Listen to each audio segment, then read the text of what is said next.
비문학은 여러분 그 국가직이라든지 지방직 시험에 올해 출제 경향을 보신 분들은 잘 아시겠지만 이번에는 국가직은 6문제, 7급, 9급, 독공이, 지방직도 6문제 나왔었죠. 서울시는 약간 예외적입니다. 서울시는 7급이건 9급이건 간에 매년 시험의 스타일이 늘 유동성이 많아요. 아시겠죠? 그래서 올해 같은 경우에는 여러분 9급 시험 같은 경우에는 어법 문제만 12문제 나왔죠. 그죠? 어휘어법만 12문제. 엄청나게 경악스러웠죠. 그죠? 그러니까 서울시 문제는 예측이 불가능합니다, 사실. 어디에 어떻게 나올지 모르지만 국가직은 사실 시험의 트렌드가 완전 바뀌었다. 국가직은 7급, 9급 공이 문학에 대한 비중은 엄청 줄었고 문학은 2문제 출제됐죠. 그런데 우리 여러분 기존의 공무원 시장에서의 강의하시는 선생님들의 특징을 잘 보면 문학에 투자하는 시간이 참 많습니다. 그죠? 문학 작품에 대한 분석, 문학 작품에 대한 정리 이런 것들을 한다고 한 선생님 개인적인 생각에는 한 10시간 이상은 충분히 쏟아붓는다라고 생각합니다. 12시간 이상은. 제가 보기에는 그렇게 할 의미는 별로 없다. 아시겠죠? 그런데 2문제인데 그 2문제가 작품에 대한 정리라든지 작품에 대한 분석이 중요한 게 아니고 그죠?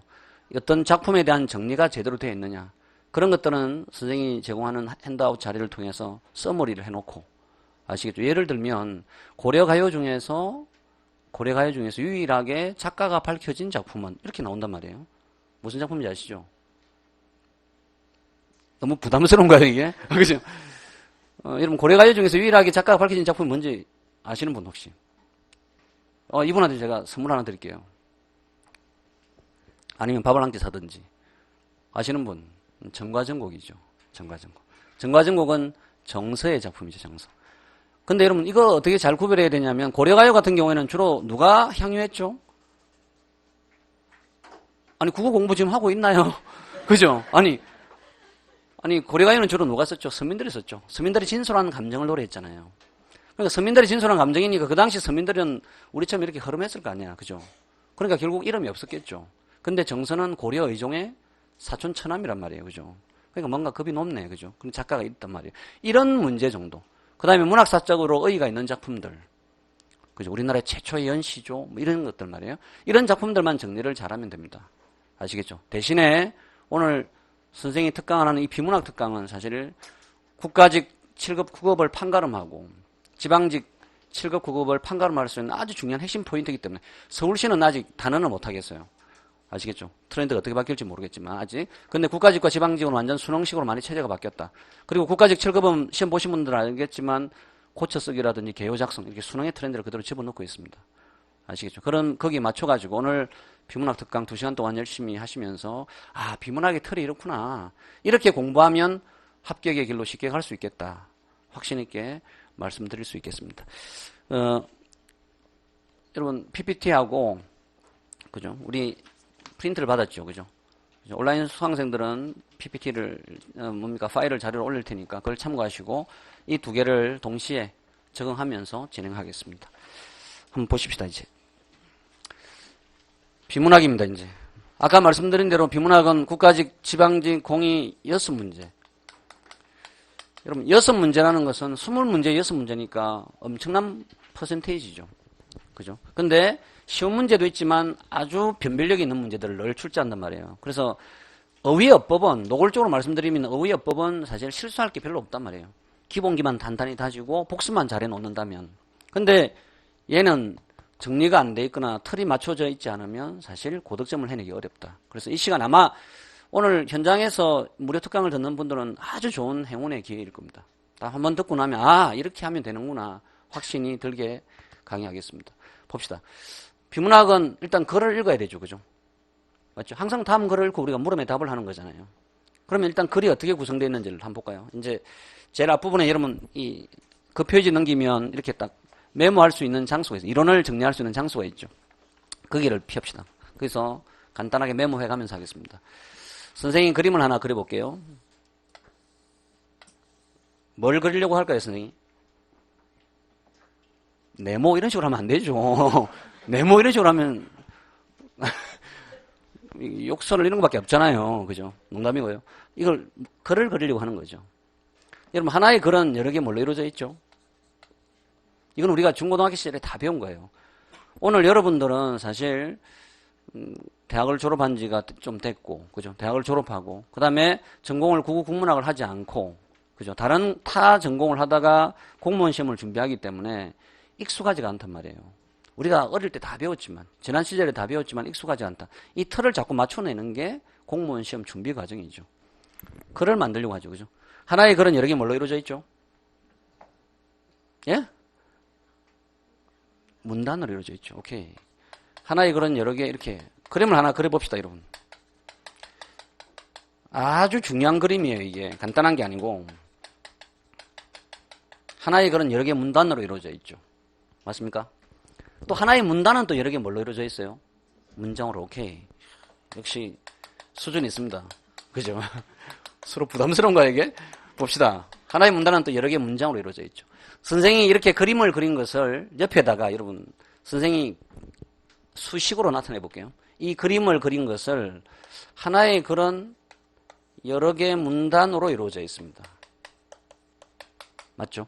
또 하나의 문단은 또 여러 개 뭘로 이루어진다고요? 문장으로. 오케이. 이렇게 하는 거예요. 글의 구성 원리는 똑같아요. 이걸 여러분 시로 바꿔도 돼요. 하나의 시는 여러 개 뭘로 이루어져 있죠? 시를 배운 지가 오래돼서 하나의 시는 여러 개 뭘로 이루어져 있죠?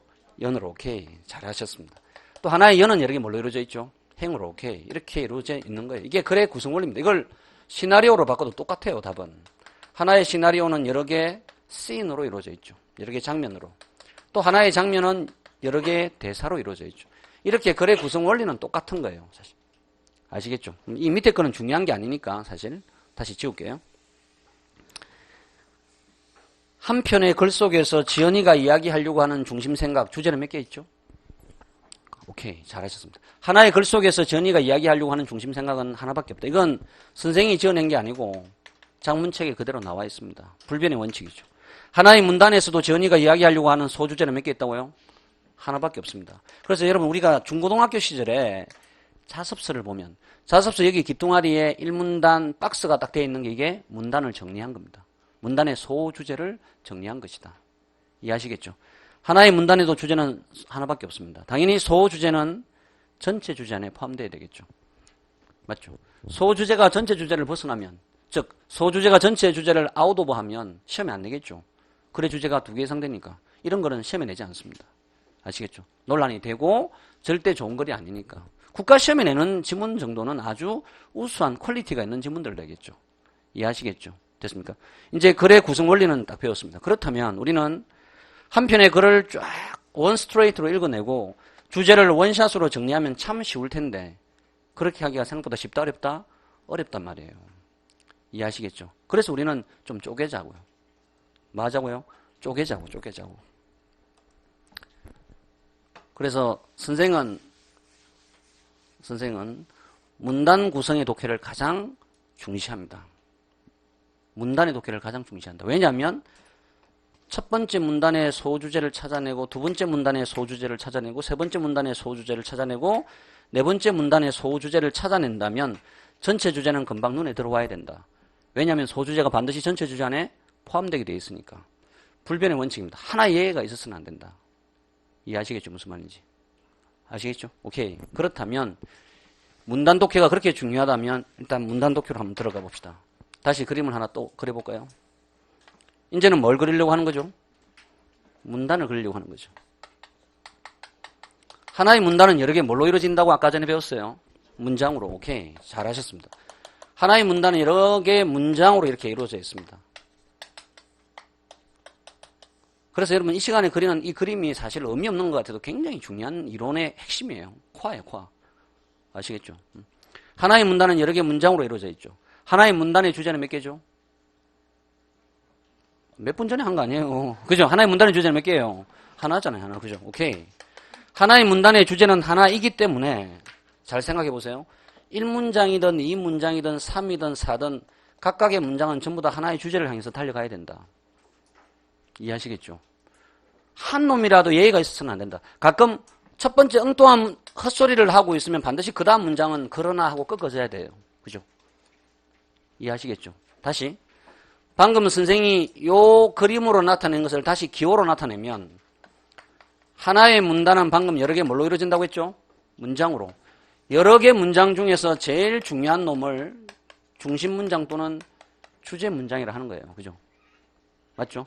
나머지 이 주제 문장 말고 나머지 문장을 뒷받침 문장이라고 한다.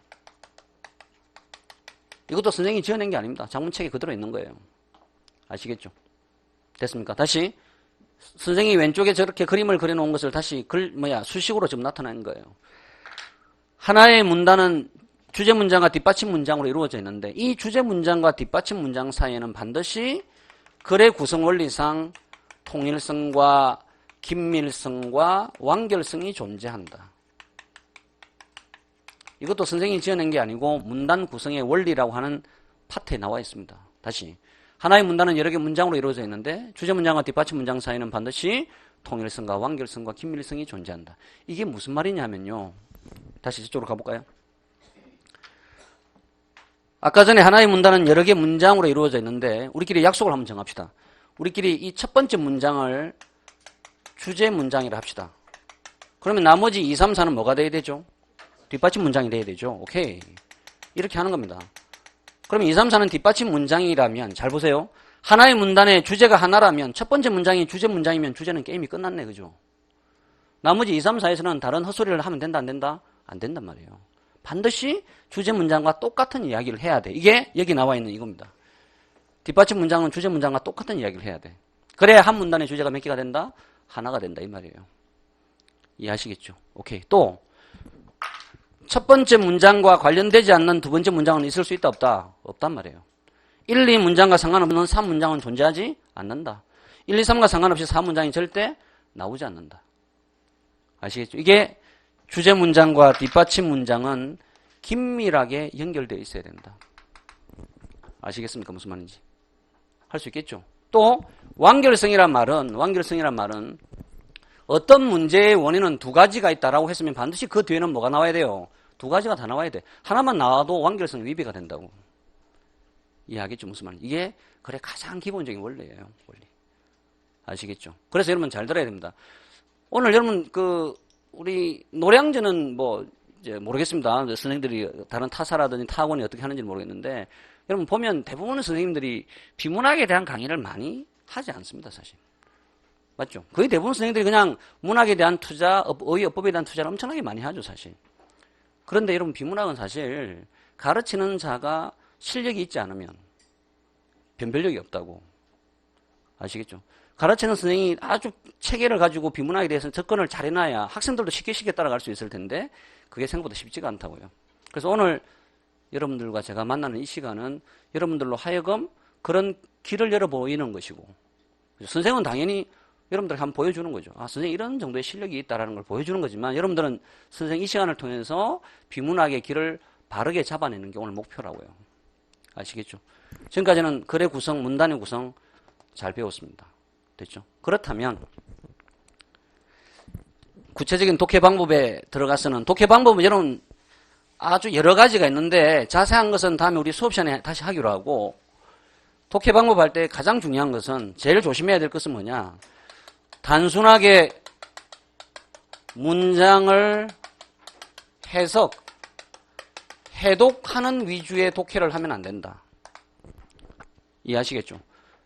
여러분 공무원 시험은 한 문제당 몇 분 안에 풀어야 되죠? 1분이죠. 1분. 1분 안에 마킹까지 끝내야 되죠. 맞죠? 근데 여러분 나중에 우리 제일 뒷장에 가면 이제 강의 제일 마지막에 가면 실제 기출된 문제들이 딱 두 문제가 나와 있습니다. 하나는 주제 찾기, 하나는 논리적 연결 순서가 딱 나와 있어요. 아시겠죠? 그런 문제를 사실 1분 안에 마킹까지 끝내기는 생각보다 쉽지가 않거든요. 그러려면 어떻게 해야 되냐면 단순하게 문장을 해석하거나 해독하는 위주의 독해를 하면 안 되고 반드시 글의 전체적인 흐름 또는 글의 전체적인 본질을 파악하는 독해를 해야 된다. 일반적으로 거의 대부분의 선생님들이 단순하게 문장을 해석, 해독하는 독해를 하죠. 이것은 선생님의 실력이죠, 사실. 맞죠? 여러분들의 실력으로 환산이 안 된다. 환산을 말하죠. 트랜스가 안 된단 말이에요, 사실. 이해하시겠죠? 그래서 반드시 오늘 이 시간을 계기로 아하, 글의 전체적 흐름을 파악하는 독해가 어떤 것일까? 맞죠? 아, 이렇게 하면 글의 전체적인 흐름과 맥락을 파악하는 독해가 되겠구나를 확인하셔야 되겠습니다. 아시겠죠? 바로 실전으로 들어가 볼까요? 갑시다. 여러분 프린트를 참고하시고 틈틈이 PPT를 한번 보십시다.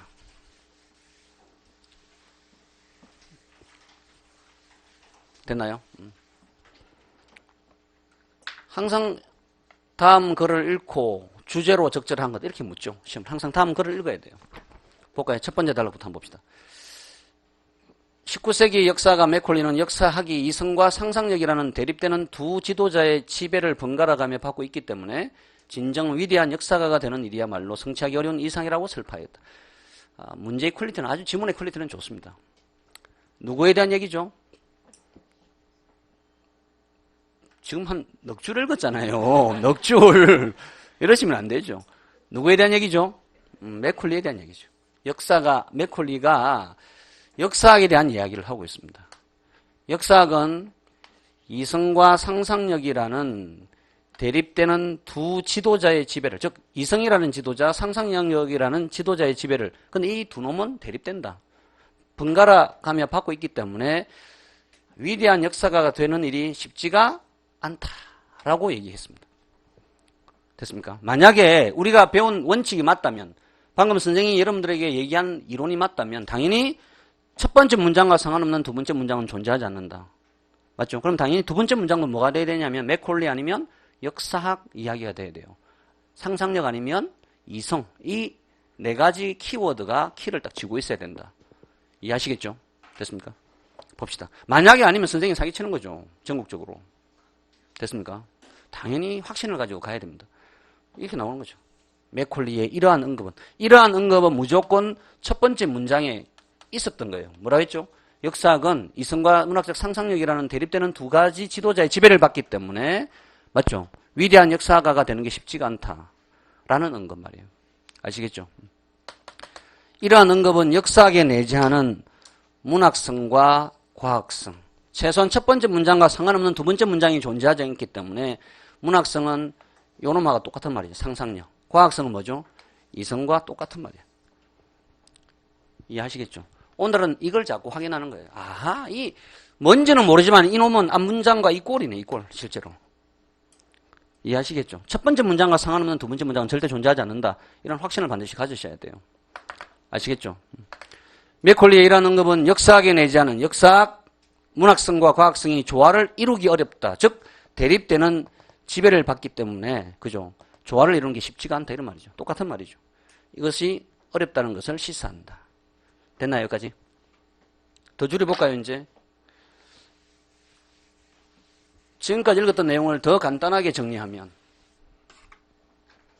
맥콜리에 대한 이야기. 맥콜리는 역사학에 대해서 얘기했는데, 역사학은 문학성과 과학성이 조화를 이루기가 어렵다. 이게 지금까지 읽은 내용의 핵심이죠. 한 문단의 주제는 하나니까. 맥콜리의 이야기, 맥콜리의 역사학에 대한 이야기. 하실 수 있겠죠? 됐습니까? 됐나요? 과학의 시대였던 17세기의 대표적 사상. 이 사실 단락이 우리 교재 여러분 프린트를 보시면 단락이 넘어갔죠? 그죠? 됐습니까? 보십시다. 다시 넘어갈까요? 과학의 시대였던 17세기 대표적 사상가 데카르트는, 근데 여러분 센스 있는 분들은 금방 알아차려야 됩니다. 왜냐하면 과학의 시대의 대표적 사상가니까 데카르트는 당연히 이성과 문학적 상상력 중에서 뭘 중시해야 돼요? 이성. 아시겠죠? 됐습니까? 데카르트는 역사학에 대해서 기본적으로 부정적 견해를 가지고 있었다. 선생님 여기다가 필기를 잠시 한번 해볼게요. 첫 번째 문단은 뭐였냐? 맥콜리는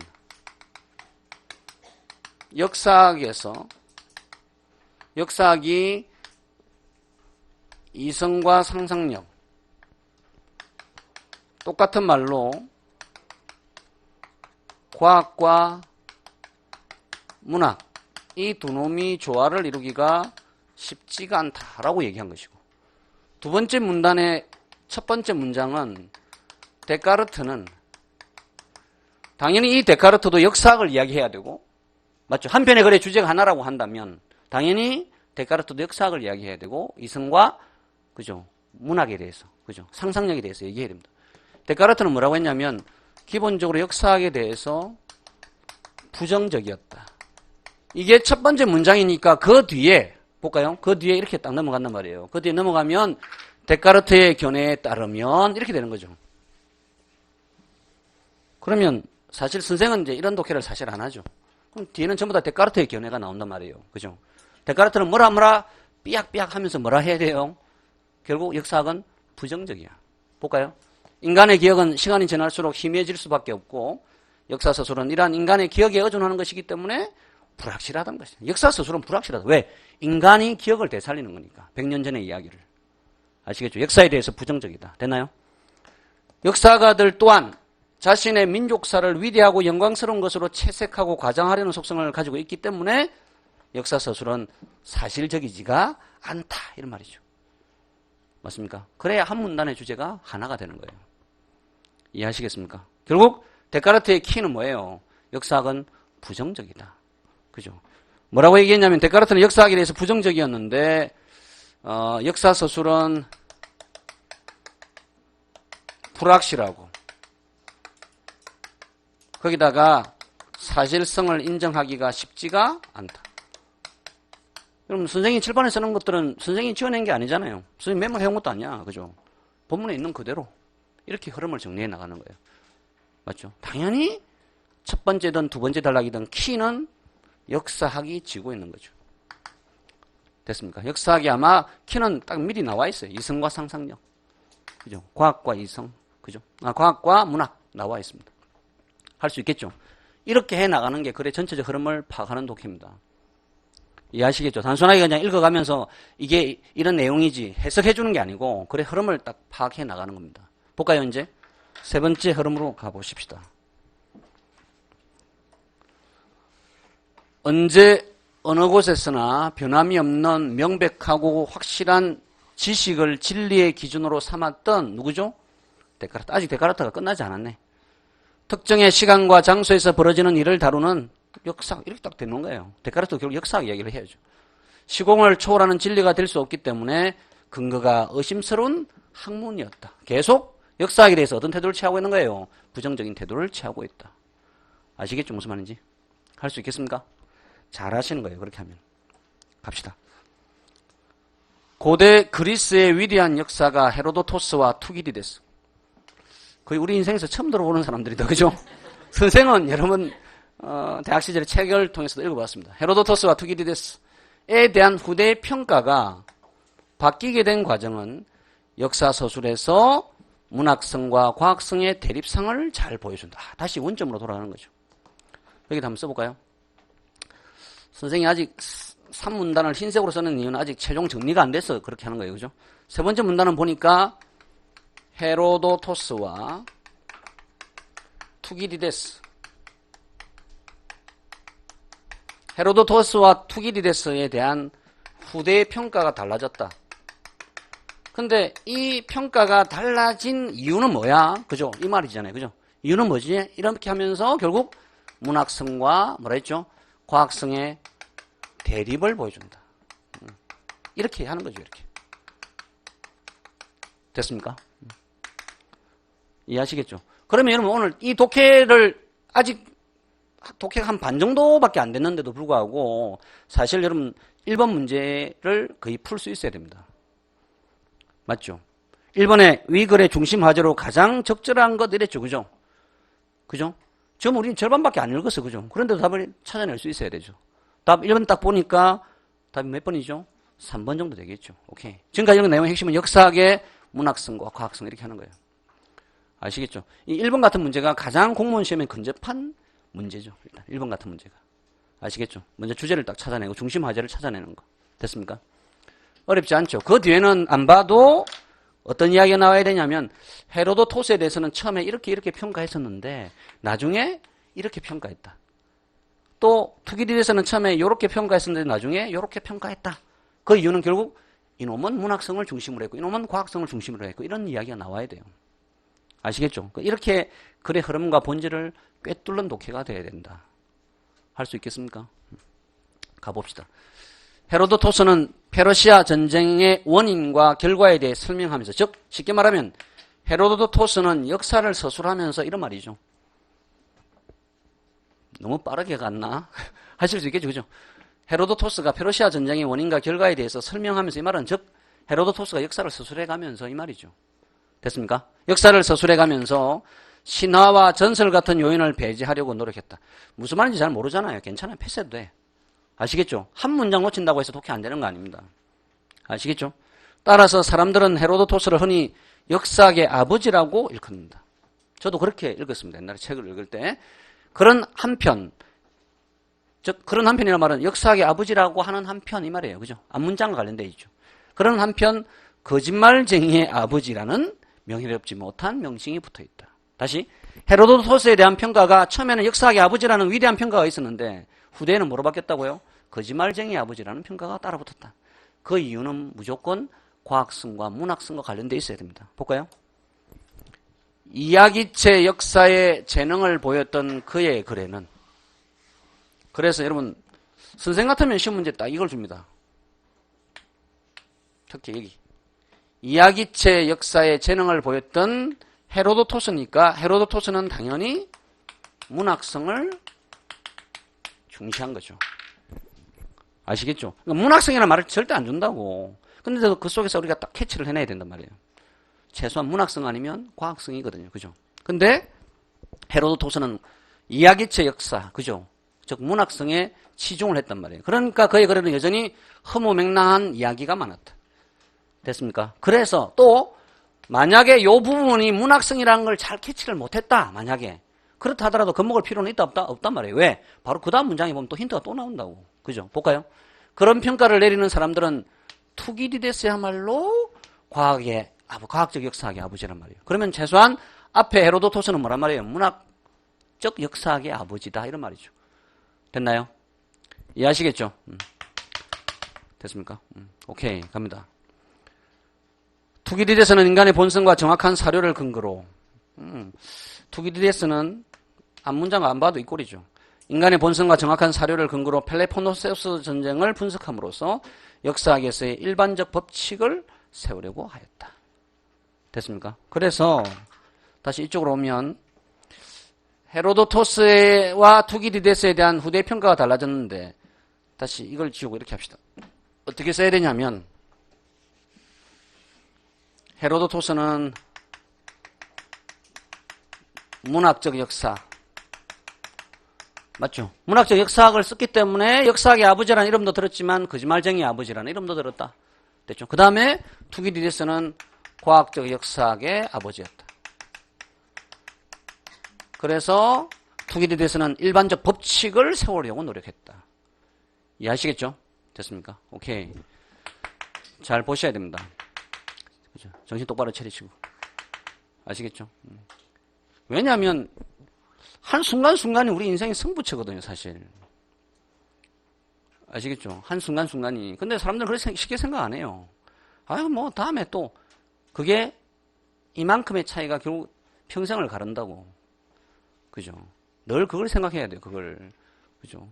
여러분들처럼 이렇게 젊은 시절에 뭔가 삶에 도전하고 희생하려고 할 때, 그죠? 매 순간순간이 나의 삶에 있어서 승부처고 인생의 고비처라는 걸 인정해야 된다고요. 근데 그렇게 생각하는 사람 많거든요. 그죠? 그래서 뭐 오늘 그냥 하루 놀러 가는 것이고, 그죠? 오늘 하루 조는 것이고, 일이 된단 말이에요. 아시겠죠? 힘을 내서 갑시다. 첫 번째, 메콜리의 역사, 두 번째, 데카르트의 역사, 헤로도토스와 투기디데스의 역사학인데 결국 역사학에서의 이성과 상상력이라는 문제로 계속 접근하고 있다. 아시겠죠? 갑니다. 그 다음 단락으로 가봅시다. 투기디데스의 역사 서술 방식은 근데 우리가 조금 전에 저기서 정리했지만 투기디데스의 역사 서술 방식은 뭐였죠? 과학성을 가지고 있는 거였죠. 곧 전범이 되어서 많은 역사가들이 그를 모방하여 역사를 서술했다. 그러면 투기디데스의 역사 서술 방식이 후대 역사학에 지배했단 말이에요. 그죠? 즉 과학적 역사학이 그 후대 역사학을 지배했는데 잘 봐요. 이제 당시의 역사가들은 이러한 역사 서술 이꼴 뭐예요? 과학성, 그죠? 과학적 역사. 이 과학적 역사학을 통해서 역사학에 대한 대중의 관심을 고조시킬 수 있으리라고 생각했지만, 맞죠? 정확하게 쓰고 논리적으로 써내면 역사학을 재미있게 써낼 거라 생각했단 말이에요. 그래서 대중들의 관심을 받아낼 거라 생각했는데 알고 보니까 반대의 방향으로 상황이 전개되었다. 됐나요? 이해하시겠습니까? 전쟁의 복잡하고 미미한 원인을 분석하고 정확하게 서술하는 일, 이꼴 과학적 역사, 그죠? 과학성을 중시하는 것은 당시 일반인들의 의식과는 유리가 되었다. 사실 여러분, 우리 일반인들은 논리적이고 과학적이면 재미있어요, 없어요? 없단 말이에요. 그죠? 그래서 여러분, 우리가 역사책을 읽더라도 유홍준의 문화유산 답사기 이런 걸 읽어야 재미가 있는 거예요. 맞죠? 아니, 제가 전에 여러분, 몇 달 아니, 한 1년 전에 서양문화사를 좀 공부하고 싶어가지고 서울대학교 출판부에서 나온 서양문화사 책을 샀어요. 파란색 이렇게 서점에 있습니다. 한 268페이지 되는. 한 5페이지 읽으니까 책을 찍고 싶다 이런 생각이 딱 들더라고요. 어떻게 이렇게 글을 못 썼을까? 어떻게 이런 글을. 너무 논리적으로 쓰는 게 재미가 없단 말이에요. 근데 유홍준의 문화유산 답사기는 그냥 설렁설렁 넘어가잖아요. 카페 앉아서 이러면 커피 마시면서 책을 다 읽을 수 있거든요. 이해하시겠죠? 이렇게 투기디데스의 과학적 역사기 지배를 딱 하면서 대중들의 관심을 불러일으킬 거라고 생각했죠. 그런데 알고 보니까 결국은 대중들의 관심에서 유리가 되었단 말이에요. 그래서 다시 어디를 돌아가야 되겠죠? 역사학의 문학성으로 돌아가야 되는 거예요. 이해하시겠죠? 글이란 게 이렇게 흘러간다고 이렇게. 아시겠습니까? 봅니다. 당시 일반 대중들의 의식과는 유리되었기 때문입니다. 오늘날에도 그런 일은 벌어지고 있다. 오늘날에도 그런 일은 벌어지고 있다. 어떤 일이 벌어지고 있다고요? 과학적 역사학이 대중들로부터 무시를 받는다. 관심을 받지 못한다. 이런 이야기가 나와야 되겠죠. 그래서 결론적으로 역사에 대한 대중들의 관심이 고조되어 있는 현실에도 불구하고 역사학을 전공으로 하는 연구하는 학자들을 제외한 다른 사람들이 그러한 대중들의 관심을 충족시켜주고 있는 기이한 현상. 무슨 말인지 알겠죠? 역사 전공하는 사람들의 책을 안 사더라고요. 그죠? 비전공자들의 책을 사는 이런 현상이 나타나고 있다. 이런 말이죠. 그래서 마지막으로 갑시다, 이제. 결론적으로 역사의 문학성을 강조하는 사람들은 과학성을 지나치게 강조할 경우에 역사학 자체가 지식을 위한 지식을 추구하는 학문으로 전락할 우려가 있다고 지적한다. 무슨 말인지 알겠죠? 그죠? 과학성을 너무 중시하다 보면 결국에는 공부를 위한 공부가 된단 말이에요. 됐습니까? 괴테는 왜 나왔을까요? 앞문장과 연결되어 있어야 되죠. 그죠? 이게 우리가 읽었던 글의 핵심입니다. 괴테는 뭐라고 했냐? 나의 행동에 폭을 넓혀주거나 직접적으로 생기를 불어넣어주지 못하면서 단지 지식만 전달하는 모든 것을 증오한다. 이거 앞문장과 관련되어 있네. 그죠? 오직 지식만을 전달하기 위한 역사 쓰레기다 이 말이죠. 이해하시겠죠? 나의 행동의 폭을 넓혀주거나 직접적으로 생기를 나의 영감을, 인스피레이션을 딱 불러일으키는 거 말이에요. 그죠? 이것이야말로 진정한 학문이라는 거죠. 그러니까 오직 지식만을 전달하는 것은 증오한단 말이에요. 괴테는. 그래서 괴테도 역사학에서 뭘 중시한다고요? 문학성을 중시한단 말이에요. 아시겠습니까? 숨결과 혈기를 지닌 개인들의 역사를 구성하는 최소의 단위라는 부정할 수 없는 사실에 비춰볼 때 역사가 우리의 삶을 고양시키는 방법은 결국 문학적 수사법이 더 필요하다 이런 말이죠. 됐습니까? 그래서 오늘 이걸 전체의 글은 역사학에 있어서의 과학성과 문학성이 답이 되는 거죠. 이해하시겠습니까? 됐습니까? 역사학에서의 과학성과 문학성에 대한 이야기고 과학적 역사학이 이렇게 지배를 하다 보니까 대중들의 관심으로부터 멀어졌는데 결국 대중들의 관심도 불러일으키고 우리들의 생계를 불어넣기 위해서는 뭐가 필요하다고요? 문학적 수사법이 필요하다. 이런 말이죠. 됐습니까? 이렇게 끌고 나서 글의 흐름이 머릿속에 남아있어야 된다. 아시겠죠? 오케이. 가십시다. 문제풀이로 들어가 볼까요? 첫 번째, 위글의 중심화제로 가장 적절한 것은 답이 3번. 쉽게 나왔죠, 그죠? 오케이. 갑시다. 두 번째, 기억과 같은 의미로 사용된 것은 이랬습니다. 여러분, 기억이 뭐죠? 한번 볼까요? 프린트에서. 기억이 뭡니까? 세우다. 뭘 세우죠? 일반적 법칙을 세우다. 여러분, 어떤 규율이나 규칙을 세울 때, 됐습니까? 1번 답을 하시는 분들은, 우리가 어떤 존재 자체에 대해서 고민을 좀 해봐야 됩니다. 그죠? 이때 기계를 세우다 말은 뭐죠? 스톱하다. 그죠? 중단하다 이런 말이죠. 됐습니까? 우리는 그동안 바람직한 전통을 세우려고 답은 아마 2번 같습니다. 그죠? 규칙을 세우다, 규율을 세우다, 전통을 세우다. 3번 그는 휴가를 보내기 위한 구체적인 계획을 세우다. 이건 뭐죠? 계획을 짜다. 그죠? 4번에 신기록을 달성하다. 이런 말이죠. 그죠? 됐습니까? 답은 2번이 맞습니다. 됐죠? 통과합니다. 3번 니언의 사례로 가장 적절한 것은 이랬습니다. 그럼 칠판을 한번 잠시 보십시다. 이 사례 문제는 공무원 시험에도 자주 출제되는 문제 케이스입니다. 그죠? 뭐의 사례 이런 문제가 나오면 뭐의 사례가 나왔을 때는 선생님이 팁을 하나 드리면 그대로 적용을 해야 돼요. 그대로 어플리케이션을 그대로 해야 된다. 그러니까 잔머리를 절대 쓰면 안 된다. 그대로 끌고 와야 됩니다. 그대로 끌고 와야 돼. 이해하시겠죠? 예를 들면 어떤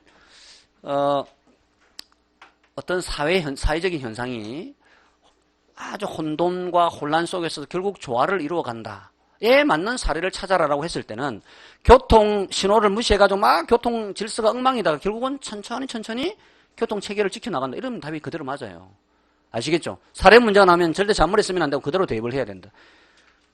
니은의 사례가 뭐냐면 역사학을 전공하는 연구하는 학자들을 제외한 다른 사람들, 즉 역사학 전공자들이 아니고 이 전공한 사람들 말고 다른 사람들의 책이 대중들의 관심을 충족시키고 있다 이런 말이죠. 그러면 선택지 1, 2, 3, 4, 5 중에서 1번 매 주말마다 역사 현장을 탐방하는 일반 직장인 무슨 소리인지 모르겠습니다. 2번 역사 관련 베스트셀러의 저자들 중에 비역사학자들이 많다. 답은 2번 같네요. 그죠? 아시겠습니까? 절대 어렵지 않습니다. 됐죠? 넘어갑시다. 4번 문맥을 고려할 때 아베 세대 중에서 그 성격이 가장 이질적인 것은 이랬습니다. 그러면 아가 상상력이죠. 상상력이고 뭐죠? 문학이네. 그죠? 배는 과학성이네. 그럼 1번, 2번 싸움이다. 그죠?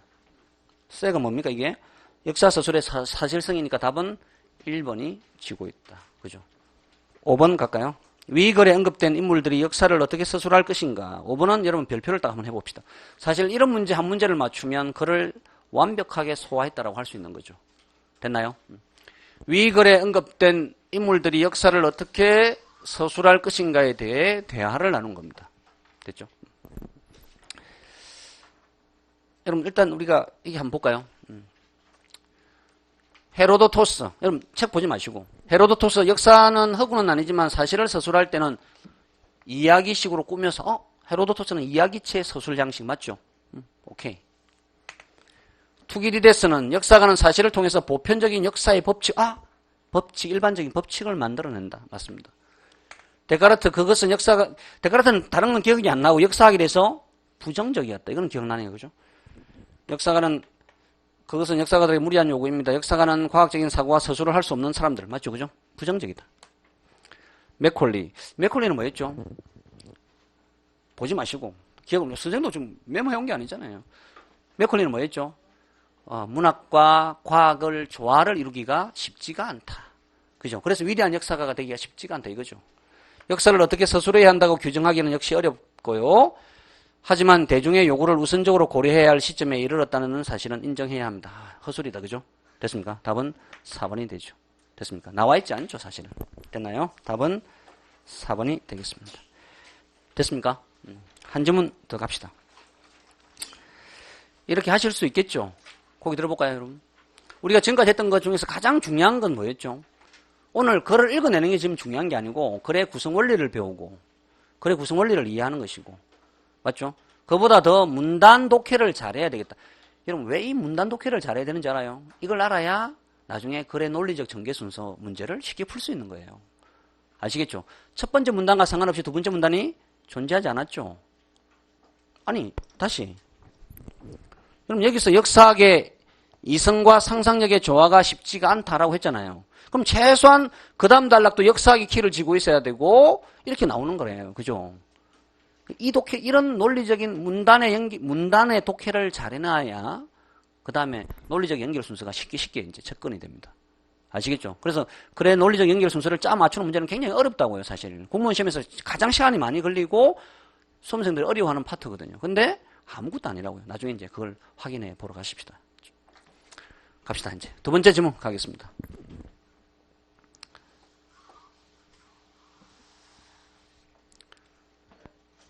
첫 번째 문장 한번 볼까요? 됐습니까? 봅시다. 점심 식사하고 나서 수업 들으니까 피곤하죠? 맞죠? 거기다가 여러분 매일매일 와서 토요일까지 공부하려니까 얼마나 힘들어요, 사실. 맞죠? 선생님도 공부해봤잖아요, 선생님도. 제 대학원 공부할 때 참 이런 말을 제가 참 쉽게 하지 못하는 게 참 많이 잤던 것 같아요. 그죠? 여러분, 점심 먹고 딱 올라오면 1시 좀 넘는다, 그죠? 그렇잖아요. 그럼 올라오면 일단 커피 한 잔 마시고 1시 반. 그죠? 자습실에 들어가면 한 2시 정도 된다, 그죠? 들어가기 전에 이를 닦잖아요, 그죠? 이를 닦고 나면 개운하죠? 그러면 자연스럽게 이렇게 자연스럽게 이렇게 흘러간다고. 이 코스가 이렇다고요. 선생님 경험상. 아니, 그렇잖아요? 아유, 미안합니다. 이게 또 여러분들을 또 강제로 그래서 미안한데, 저 선생님 개인적으로는 그랬단 말이에요. 입 닦고 나면 진짜 개운하다고요. 뭔가, 이가 뽀드득 하면서 자연스럽게 이렇게 머리는 떨어진다고, 이렇게. 그러면서 자연스럽게 가는 거죠. 그 다음에 특히 또 점심때 자면 10분 만에 못 일어난다고요. 그죠? 아침에는 10분 만에 이렇게 일어날 수 있는데, 오후에 딱 자면 주로 1시간, 우울하면 2시간. 그죠? 가끔 다리에 쥐가 나가지고 이래가지고 막, 그럴 때 있잖아요. 그죠? 앞에 여학생 때문에 미안해가지고 막, 그죠? 그럴 때가 있습니다. 힘을 내시고, 아시겠죠? 중요한 것은 열심히 자기에 대한 투자, 자기에 대한 헌신은 배신하지 않는다는 거죠. 부동산 투자 실패할 수 있죠. 주식 투자 실패한 사람 많이 봤습니다. 그죠? 근데 자신에 대한 투자는 실패하지 않는다고. 가장 정직한 투자죠. 됐습니까? 그렇기 때문에 여러분들은 이렇게 지금 노력하고 있는 것 자체가 성공한 거예요, 사실. 그죠? 이걸 내년에 이제 합격으로 딱 끌고 와야 되죠. 그러기 위해서 선생이 필요한 거죠, 사실. 그래서 선생은 여러분, 뭐, 감히 이런 말 못 합니다. 저만 믿고 따라오세요. 합격시켜 드리겠습니다. 그런 말은 뭐 사기라 보면 돼요, 사실. 선생이 어떻게 합격시켜주나. 본인이 제일 중요하죠. 그런데 선생은 그 옆에서 동반자로서 이렇게 공부하면 더 쉽게 합격할 수 있다는 길을 가르쳐 주는 사람이죠. 그건 제가 할 수 있죠. 노력은 여러분들이 더 많이 해야 되죠. 선생은 강의하는 거니까 좋은 강의로 여러분들에게 보답하는 것이고, 여러분들이 그런 노력을 해야 합격이 금방 따라옵니다, 사실. 아시겠죠? 그래서 이제는 목표를 거의 우리 공무원 시험에는 거의 2년 이렇게 목표를 하잖아요, 많이. 그죠? 이제는 딱 우리가 1년에 승부를 건다라고 생각해야 됩니다. 아시겠죠? 그런 노력을 하면 결과는 다가오게 되어 있습니다. 선생님 그걸 확실히 믿고 있거든요.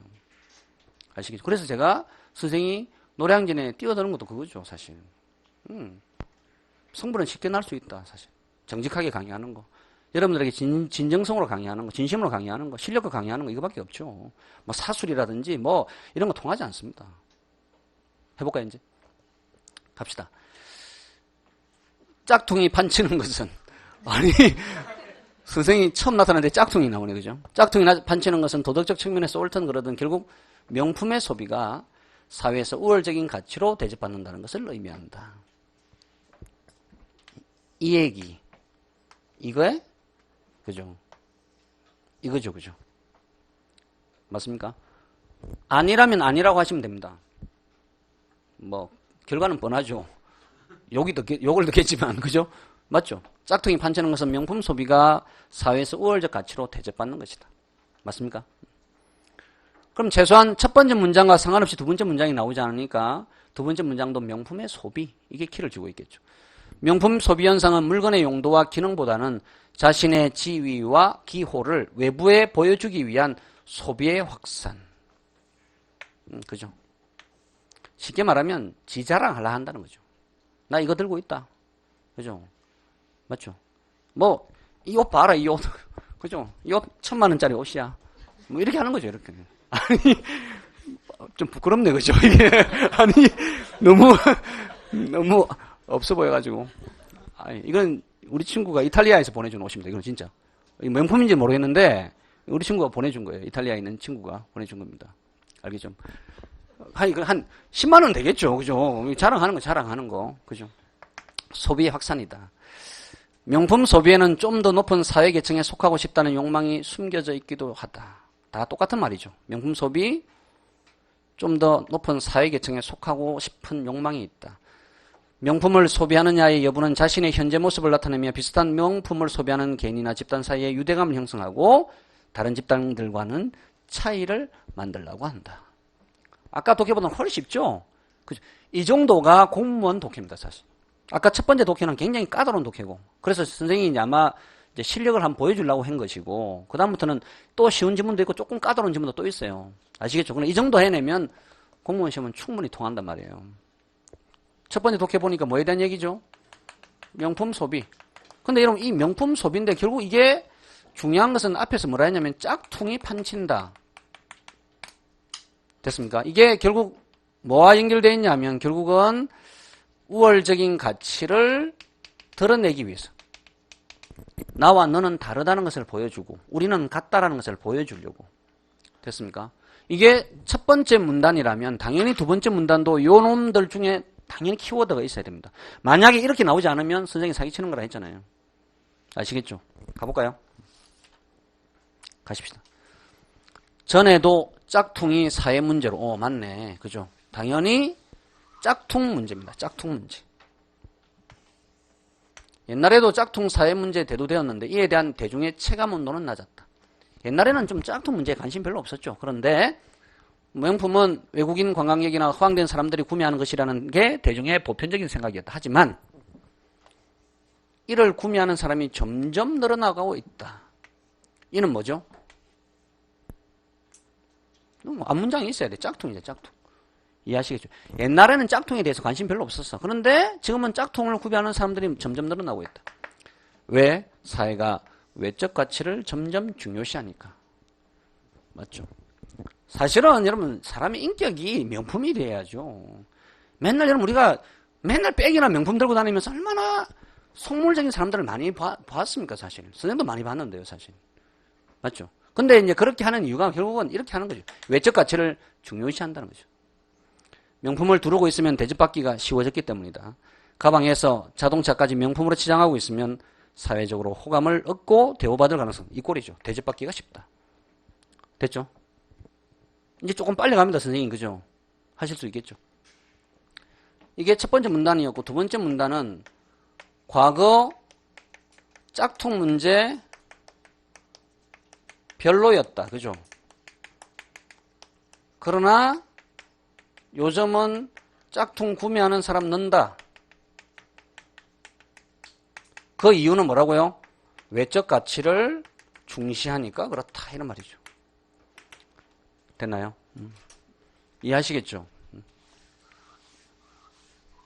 갑시다. 그 다음 독해로 가볼까요? 그렇다고 명품을 두르고 있는 것이 곧 상류층을 의미하는 것은 아니다. 명품만 두르고 있다고 상류층은 아니다. 학벌도 있어야 되고 지연도 있어야 되고 인맥도 있어야 되고 경제력 등이 복합적으로 맞아떨어져야 상류층에 진입할 수 있다. 그러나 다시 어딜 가야 되죠? 명품, 짝퉁으로 돌아가야 되는 거예요. 됐습니까? 학벌 이런 게 지금 중요한 게 아니잖아요. 지금. 그죠? 그러나 최소한 명품을 두르고 있다면 그만큼의 사회적 효과를 아까 전에 사회적 효과가 뭐였죠? 대우받는 거. 오케이. 잘했습니다. 가치를 인정받는 거. 됐습니까? 명품을 구입하려고 하는 것이다. 이 과정에서 생기는 코미디이자 부산물이 뭐죠?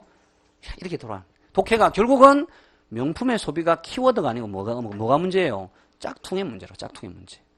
이해하시겠죠? 다시 원점에서 정리하면 짝퉁의 문제는 결국 뭐 때문에 생겼다고요? 명품의 소비를 중시하는 사회적 문제와 관련되어 있다. 됐나요? 짝퉁이라고 들키지만 않고 명품으로 위장만 할 수 있다면 효과적이기 때문에 짝퉁을 구매하려는 것이다. 됐습니까? 오케이. 세 번째 문단은 그죠? 명품을 딱 두르고 있으면 사회적 효과가 있다. 맞죠? 그렇기 때문에 요 과정에서 생기는 코미디가 바로 뭐라고요?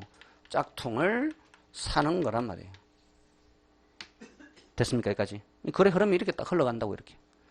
그래야만 한 편의 글의 주제가 하나가 되죠. 됐습니까? 이 원칙을 절대적인 원칙을 잊어서는 안 된다. 아시겠습니까? 가십시다. 최근의 명품 선호 현상은 아까 우리가 배운 원칙에 따지면 사실 이게 지금 독해 키워드는 아니다. 그죠? 맞죠? 명품의 선호 현상이 지금 키는 아니잖아요. 이게 짝퉁으로 다시 돌아가야 되죠. 명품의 선호 현상은 베블런 효과로 설명할 수 있다. 베블런 효과는 미국의 경제학자 베블런이 이렇게 해서 결국 장사가 안 되는데도 경제가 안 좋은데도 명품을 많이 사재기란 말이죠. 됐죠? 사치품의 경우 비쌀수록 잘 팔리고 값을 내려 대중화되면 오히려 수요가 감소하는 현상을 말한다. 지금 이단락의 키워드는 최근의 명품 선호 현상은 베블런 효과에서 나온다. 그죠? 베블런 효과는 경제가 어렵더라도 과소비가 많이 일어난다. 그죠? 명품에 대한 소비가 늘어난다 이런 말이죠. 이게 중요한 키워드가 아니라고요. 볼까요? 현재 한국 경제는 수년째 침체를 걷고 있는데 오히려 명품 소비 현상은 퍼지고 있다. 이게 뭐였죠? 배벌런 효과. 그죠? 무조건 앞문장에서 찾아요. 배벌런 효과. 상류층은 비싼 명품을 구입하면서 자신을 남들과 차별화하려고 한다. 그런데 여기서부터 중요하단 말이에요. 중하위층에서도 명품 소비에 대한 욕구가 늘어난다. 그런데 돈은 없으니까 뭘 산단 말이에요. 짝퉁을 산다. 이렇게 간단 말이에요. 글이. 이해하시겠죠? 아주 전형적인 공무원 시험의 독해 흐름이라고요. 아시겠죠? 중하위층에서도 명품 소비에 대한 욕구는 점점 커지고 있다. 중산층이 붕괴되는 상황에서 이들의 명품 소비는 더욱 어려워지기 때문에 결국 명품의 대체물인 짝퉁이 판을 친다. 이해하시겠죠? 그러니까 결국 경제에서의 배벌런 효과가 중요한 게 아니고 우리 사회에서도 배벌런 효과가 중요한 게 아니고 결국 이런 와중에 생기는 게 뭐라고요? 짝퉁으로 들어간단 말이에요. 아시겠죠? 갑니다.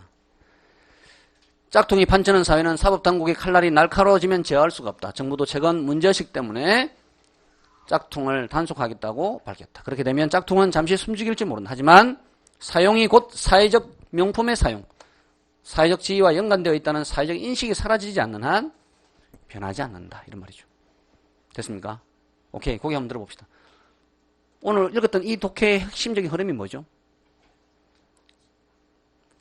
제일 중요한 것은 짝퉁이 판치는 것은 결국 명품을 쓰면 사회적으로 대접받고 사회적인 우월적 가치가 있다라고 생각하는 사회적 현상과 관련되어 있다. 이걸 안 바꾸면 안 된다는 거죠. 결국. 이해하시겠죠? 됐습니까? 오케이. 잘 하셨습니다. 그렇다고 외모와 이미지가 중시되는 사회에서 명품과 짝퉁에 대한 소비가 줄어들지는 않을 것이다. 하지만 가능성은 있다. 개인주의적인 개성보다는 집단주의적인 성향이 짙을수록 자아 존중감이 낮고 열등감이 높을수록 유행에 동조한다는 연구 결과가 있다. 연구 결과 좀 괜찮은 것 같은데, 그죠? 열등감이 높을수록 유행에 동조한다. 여러분, 여담 하나 잠시 할까요? 문제 풀기 전에. 제 친구 중에 다음에 한번 또 얘기할 기회가 있을 텐데, 미국에서 영화 공부하는 친구가 있어요. 참 제가 존경하는 친구인데, 그 녀석이 작년에 이제 자기 엄마가 좀 아프셔가지고 이제 들어왔는데, 종로에서 제가 만났거든요. 그래, 뭐 먹고 싶냐니까 라면 먹고 싶다 그러더라고요. 라면을. 그래서 그 라면 전문점에 가서 이제 같이 먹으면서, 야, 한국에 와서 이틀 딱 지내보니까 어떠냐라고 물으니까, 야, 나한테 뭐라 하냐면, 야, 무섭다 그래, 무섭다. 왜? 하니까, 아니, 여자들이 똑같이 생겼어? 나한테 이래요. 싫어요, 이건. 여자들이 똑같이 생겼다고. 똑같은 패션을 해가지고 똑같이 돌진하고 있다는 거예요. 똑같은 모양으로. 너무 무섭다고 그러더라고요, 무섭다고. 너무 개성이 없다고, 사람들이. 우리 친구의 말, 제가 전한 게 아니고 우리 친구의 말. 뉴욕에 살다 온 친구가. 뉴욕에서 거의 10년 살았는데, 아시겠죠? 뉴욕에서는 여러분 사실 이맘때쯤 바바리 코트를 입는다고 한들 누구 하나 신경 안 써요. 우리 같으면 같구나, 최소한 맛이 같구나, 사이코 아닐까, 변태 뭐 이런 식으로 다 사람들이 다 이렇게 생각하죠. 그렇지 않을까요, 사실?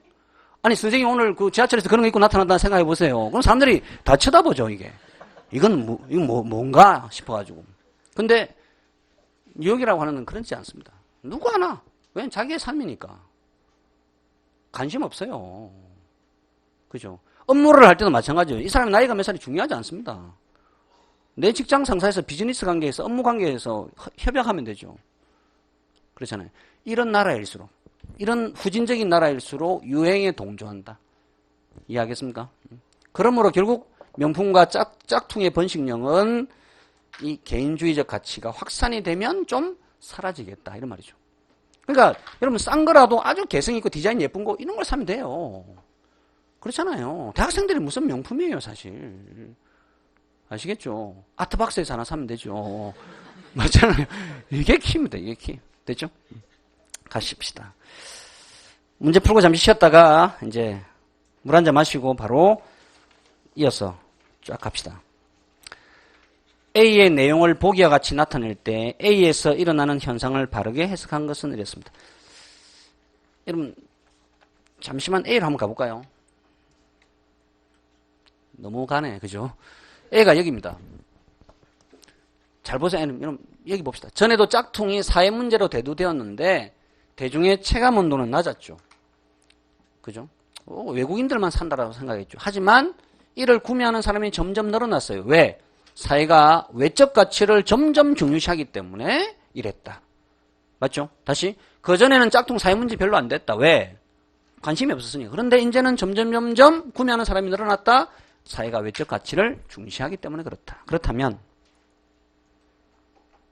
볼까요? 짝퉁에 대한 관심의 저조에서 짝퉁에 대한 관심의 고조로 가게 된 이유를 묻는 거죠.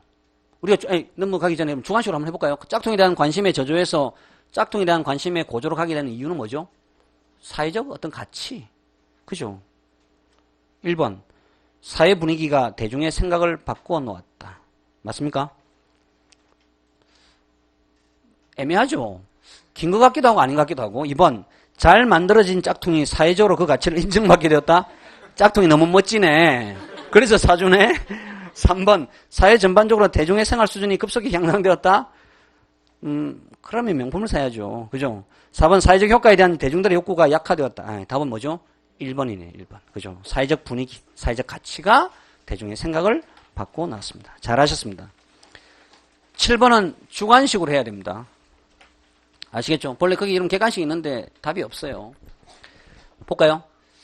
기억을 발생시키는 조건이 될 수 있는 것은, 기억은 여러분 결국 명품을 소비한다 이거죠. 당연히 뭐는 들어가야 될까요? A, B, C, D 중에서 기본적으로 뭐는 들어가야 돼요? A는 들어가야 되네. 그죠? 남과 나를 구별하려고 하는 거. A는 무조건 답이 맞아야 됩니다. 됐습니까? 이 B, 남의 신분 상승은 곧 자신의 신분 하락으로 이어진다? 아니, 너의 상승, 나의 하락? 이렇단 말인가? 탈락. 사회의 가치관과 자신의 가치관을 조율하려는 경향이 생겨났다. D 볼까요? 명품 소유 여부로 그 사람을 대우하는 사회 분위기가 형성되었다. 아이고, 답은 A와 D가 되겠습니다. 이해하시겠죠? 됐습니까? 하실 수 있겠죠? 오케이. 이제 잠시 쉬었다가 여러분 두 번째 시간에서는 이제 몇 가지 좋은 지문들 배우고 실제 기출됐던 유형들 두 문제를 풀 텐데요. 정리를 한번 해봅시다. 고개 들고. 여러분 지금까지 우리가 배웠던 게 뭐였냐면 글의 구성 원리를 배웠다. 그죠? 글은 여러 개 문단으로 이루어져 있네. 또 하나의 문단은 여러 개 문장으로 이루어져 있네. 그죠? 한 편의 글에서의 주제는 하나다. 하나의 문단에서도 전이가 이야기하려고 하는 소주제는 하나다. 당연히 소주제는 전체 주제에 포함되어야 된다. 명품, 우월적 가치, 과거 짝퉁 문제, 짝퉁 구매하는 거 외적 가치, 명품, 사회적인 가치를 중시하니까. 그죠? 그 짝퉁, 이렇게 하나의 주제야, 이렇게. 이해하시겠죠? 이 불변의 원칙을 잊어서는 안 된다. 그래서 선생님이 강조한 게 뭐였냐? 단순하게 문장을 해석해내려고 하면 안 된다. 그래, 딱 덩어리를. 이게 명품과 짝퉁에 대한 문제네. 그 원인은 결국 사회적 가치가 우월적 가치를 드러내기 위해서 그렇네. 그러다 보니까 돈이 없으니까 짝퉁을 사재낀다. 아시겠죠? 이 덩어리, 글의 전체적인 흐름과 맥락을 쫓아가는 독해가 되어야 되겠다. 이해하시겠죠? 됐습니까? 이렇게 하시면 사실은 아마 오늘 이 지문 정도만 소화하셔도 사실은 공무원 시험은 고민할 게 하나도 없다라고 확신 있게 말씀드릴 수가 있습니다. 됐죠? 좀 쉬었다가 이제 두 번째 강의에서 좀 더 다양한 지문들을 확인해 보십시다. 좀 쉬었다 하겠습니다.